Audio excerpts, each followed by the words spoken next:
Okay class, तो अब हम न्यूमेरिकल नंबर 10.6 को सॉल्व करते हैं, जो कि बहुत ही इंटरेस्टिंग और इजी न्यूमेरिकल है। नाउ तो इसका डाटा हम बनाते हैं। सबसे पहले an electric heater of power 500 what, power given है, पावर को भी हम P से ही शो कर लेते हैं।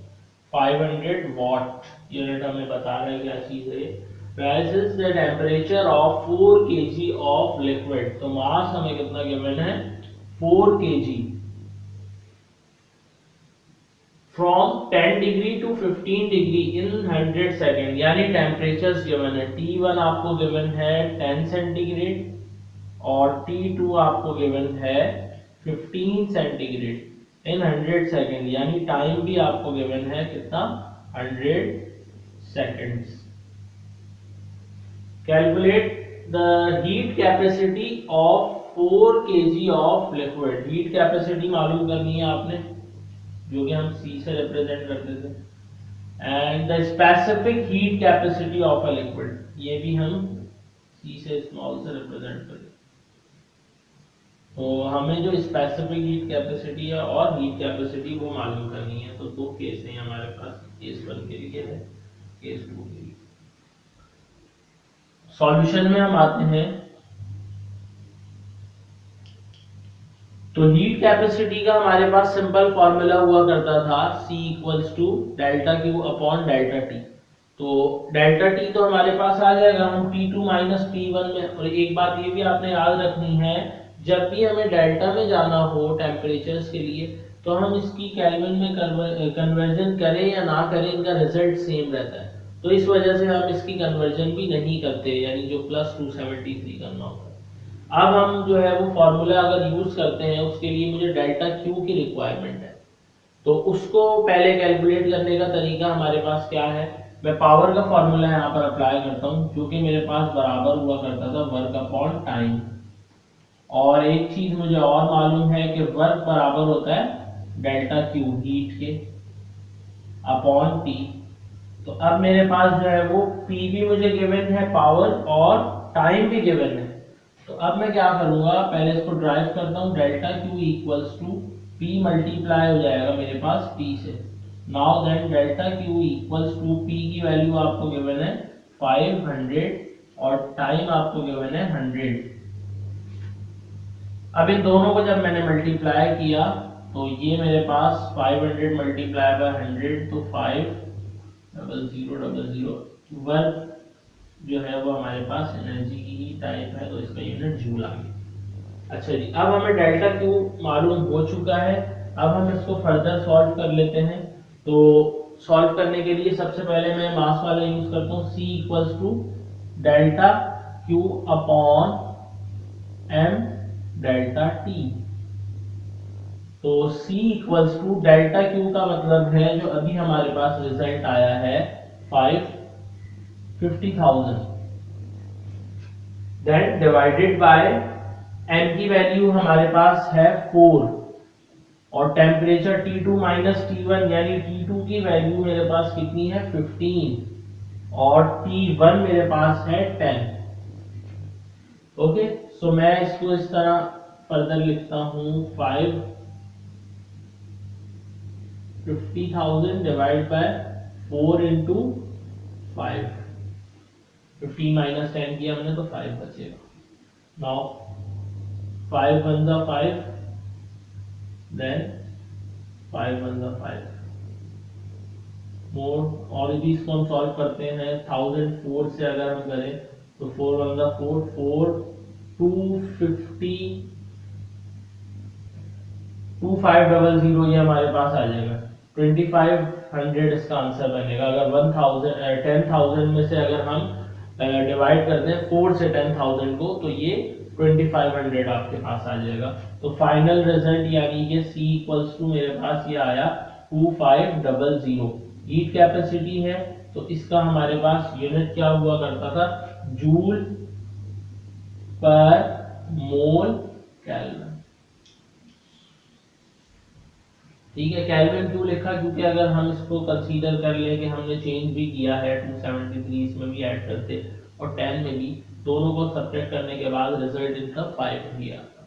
नाउ अब सेकंड हमने सी मालूम कर लेते हैं, तो हीट कैपेसिटी वाला C equals to delta Q upon delta T.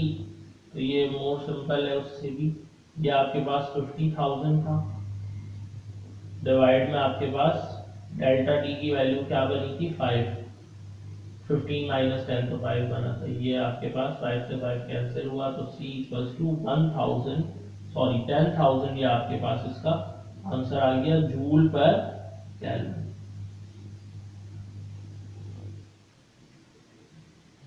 तो यह आपका न्यूमेरिकल इस तरीके से सॉल्व हो गया, न्यूमेरिकल नंबर 10.6।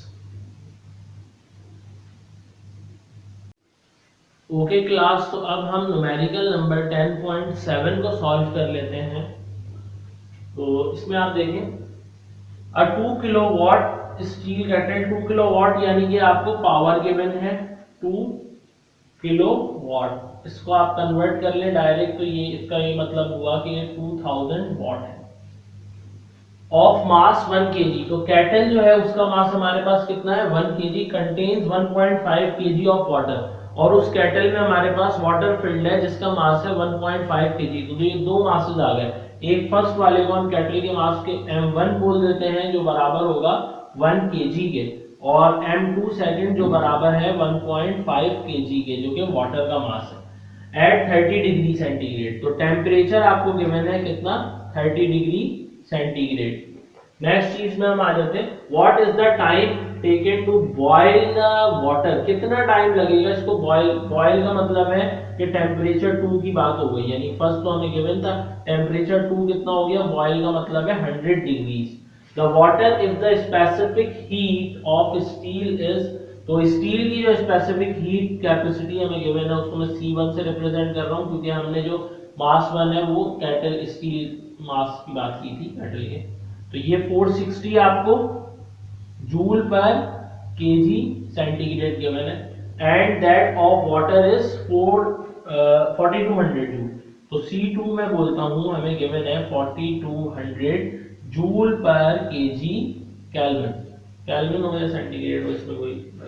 अब हम जो है वो इससे डेल्टा टी को कैलकुलेट करते हैं। डेल्टा टी हमें मालूम है बराबर होता था T2 माइनस T1 के, तो T2 की वैल्यू यहाँ पर आपको 100 गिवन है, माइनस आपने किया 30, तो ये आपके पास डेल्टा टी की फाइनल वैल्यू आ गई 70, सेंटीग्रेड हो या केल्विन हो दोनों में सेम आएगी, क्योंकि जब डिफरेंस ले रहे हैं आप तो इसको पहले डेल्टा कैलकुलेट करने से पहले केल्विन में कन्वर्ट करना होता है, देन आपने जब डिफरेंस लेंगे तो ये सेंटीग्रेड में हो या केल्विन में दोनों का रिजल्ट सेम आएगा। अब सॉल्यूशन की तरफ आते हैं, तो हमने मालूम इसमें क्या करना था टाइम। अब ये डाटा कंप्लीट होगी, व्हाट इज द टाइम, ये वाली जो चीज थी इसने टाइम टेकन, टाइम पूछा था।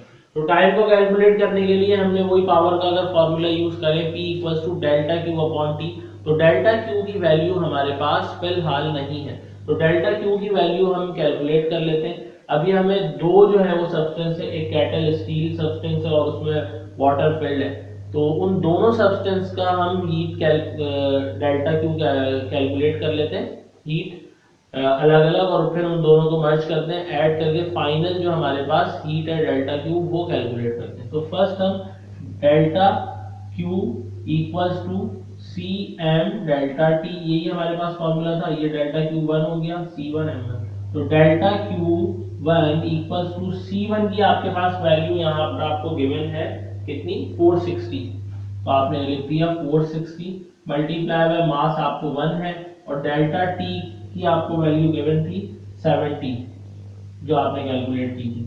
तो डेल्टा क्यू वन जब आप कैलकुलेट करते हैं 460 मल्टीप्लाई बाय 70 मल्टीप्लाई बाय 1, तो ये आपके पास इसका आंसर आता है 32200।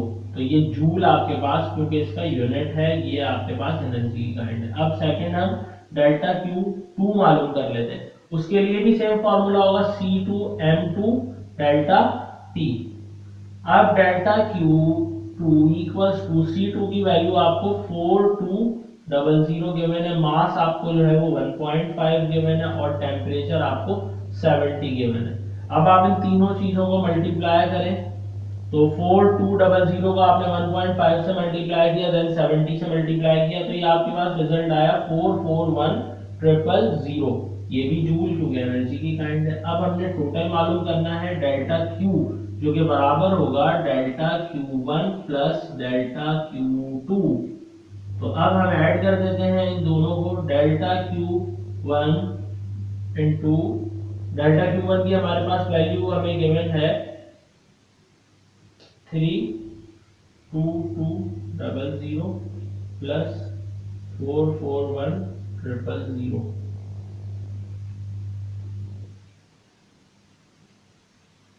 तो अब इन दोनों को हम ऐड कर लेते हैं। तो जब हमने इनको ऐड किया तो इनका रिजल्ट आया 473200।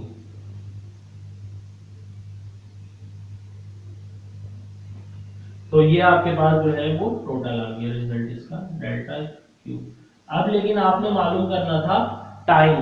तो टाइम के लिए आपके पास फॉर्मूला हम ड्राइव करें, अगर P equals to work upon time था, तो वर्क को हमने कन्वर्ट कर लिया था यहाँ पर डेल्टा क्यू से, डेल्टा क्यू अपॉन टी। हमें अब टी मालूम करना है, तो टी इधर आ जाएगा, पी से मल्टीप्लाई हो जाएगा, और पी जो है वो हमारे पास टी की पोजीशन पे आ सकता है। अभी हमारे पास जब वैल्यूज आ गई, वैल्यूज हमारे पास इनकी गिवन है, तो ये मेरे पास कितनी वैल्यू थी इसकी 473200 डिवाइडेड बाय ये जो प्रेशर आपको, सॉरी पावर आपको गिवन है 2000। 20 से 20 कैंसिल हो गए, और ये आपने 4732 डिवाइड बाय 20 किया, तो ये आपके पास इसका रिजल्ट आया 236.6 टाइम है, तो ये आपके पास सेकंड इसका यूनिट होगा। तो इस तरह ये न्यूमेरिकल आपका न्यूमेरिकल नंबर 10.7 कंप्लीट हो गया।